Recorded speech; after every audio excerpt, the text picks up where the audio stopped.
Hola amigos, ¿cómo están? Bienvenidos a Perú 21 TV. Mi nombre es Mayra Calderón y vamos a analizar a continuación la situación de estos niños que fueron prácticamente rescatados, en algunos casos, de las manos de esos inescrupulosos personajes en Trujillo que los adoctrinaban a través de cánticos que sintonizaban con el pensamiento Gonzalo de Abimael Guzmán, el mayor genocida de nuestro país y líder de la agrupación terrorista Sendero Luminoso. En ese sentido, ya estamos conectados con Pedro Yaranga, él es especialista en seguridad integral y le damos la bienvenida. ¿Cómo está?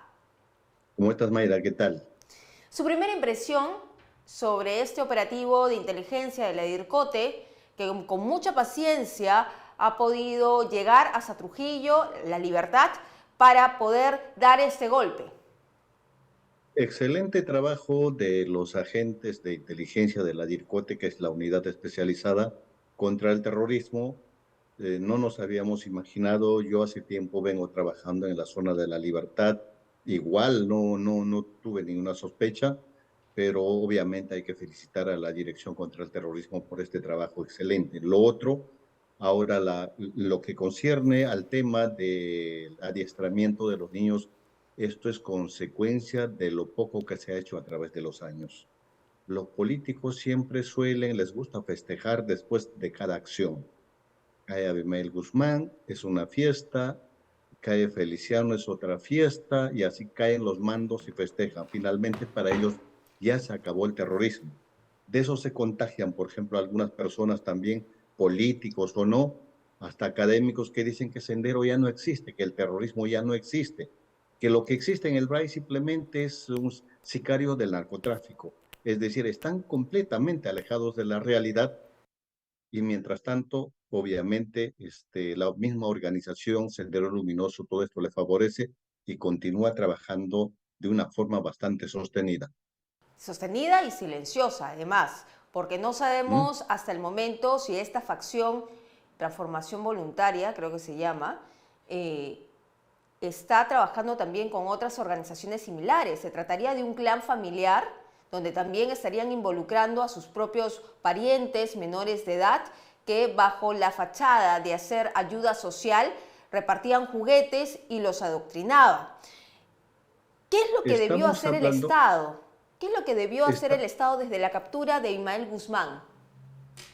lo que siempre hemos dicho, Abimael Guzmán lanzó un mensaje importantísimo que pocos se dieron cuenta.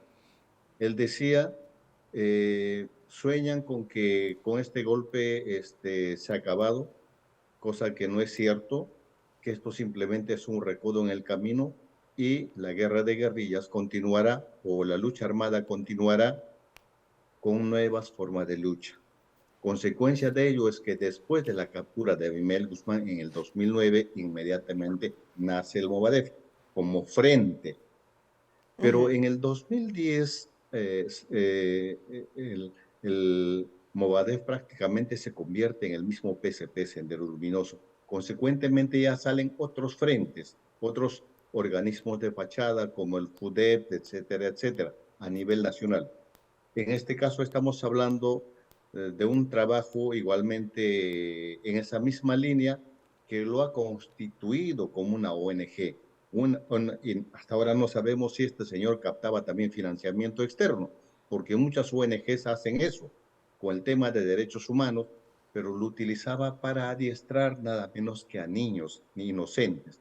Captaba a la familiaridad cercana a los amigos, consecuentemente a los niños. Y estos niños que salían a clamar citas maoístas eran obviamente niños previamente seleccionados. Eso no se hace de noche a la mañana, esto es un trabajo de años. Uh -huh.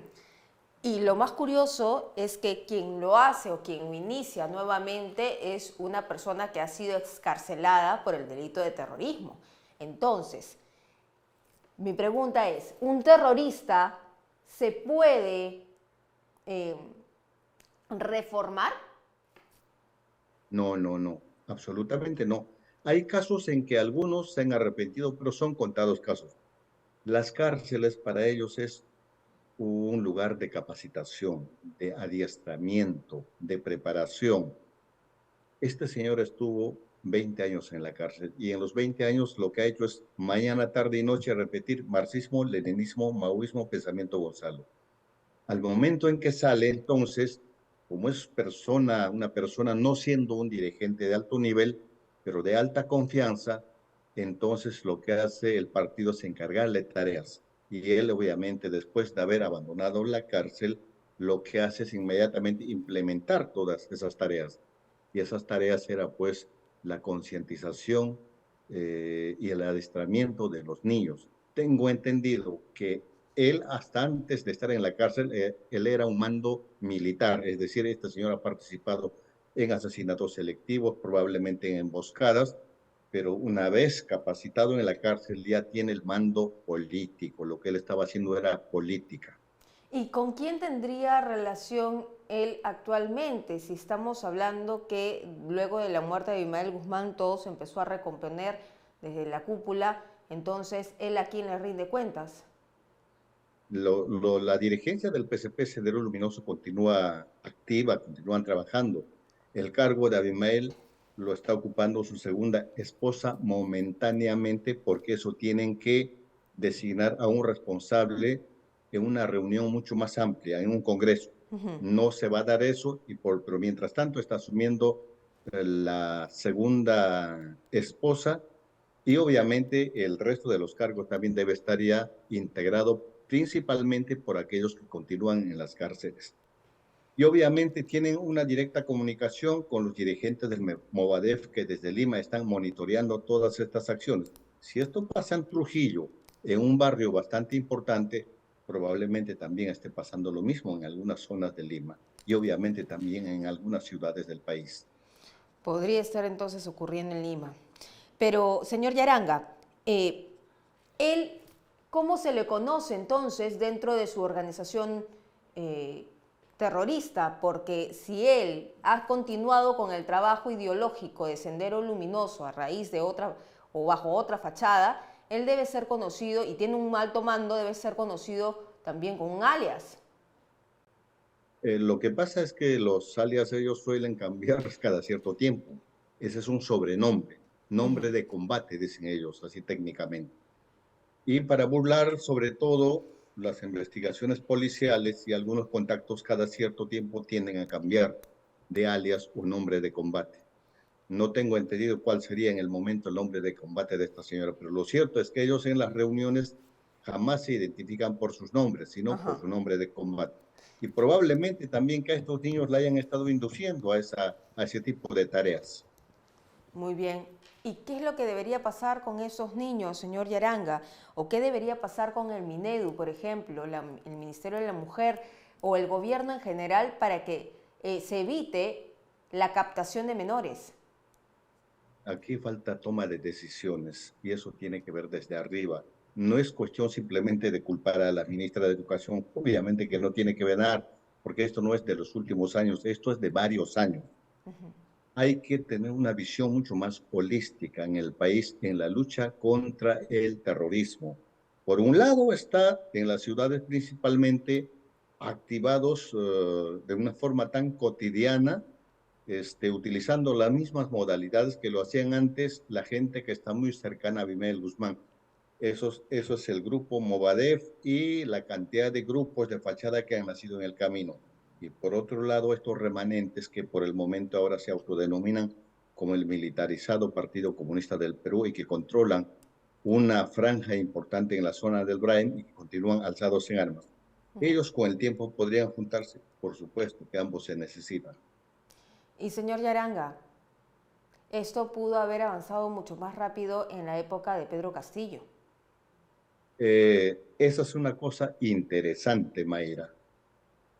Por lo menos desde antes de la pandemia, tanto los remanentes como la gente en el Movadef lo que han calculado es que es una posibilidad, obviamente, eso no descartan tomar el poder a través de las armas.